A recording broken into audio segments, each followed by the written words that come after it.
It's November 13th, and I'm noticing on Facebook and Instagram and TikTok a lot of people talking about these very benevolent FEMA buyouts of property. And oh my gracious, we're so lucky that FEMA is willing to pay people the pre-Helene value of their property in exchange for them leaving and giving up ownership and allowing that property to be condemned. So what I want you to know is this.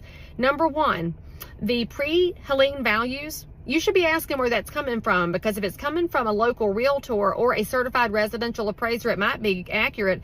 But if it's coming off the tax records, anybody worth their salts in real estate can tell you that tax values have nothing to do with market value.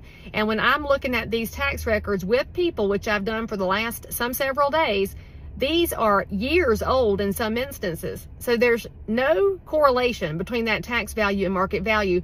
Now, number two, you have to ask yourself, why in the world would people take that buyout? Well, y'all, a lot of our neighbors are desperate right now. They've lost everything. And when I say everything, they've lost their house, their life savings, their vehicles, and a lot of them are losing hope. And so they may look at this FEMA buyout as the best possible option. And if that's what they choose, then more power to them. I want everybody to have the freedom to do what they want to do, but I want it to be done with full disclosure, and I want it to be done correctly, because that Fifth Amendment says just compensation. I don't think it's just if we're offering bad numbers. I also don't think it's just if we're taking people's hope away so that they'll sell out. And here's where I'm coming from on that.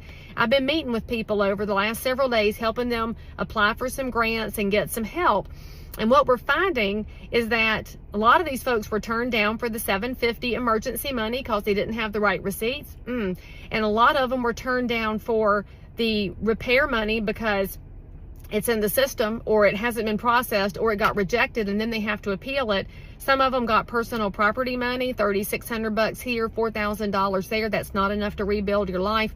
The biggest amount I've seen granted from FEMA for a homeowner whose house washed away was $46,000, which sounds good if you never have had any money, but then you realize that's not going to replace that trailer house. It's not a down payment on anything, and it's hardly enough to start picking the pieces back up.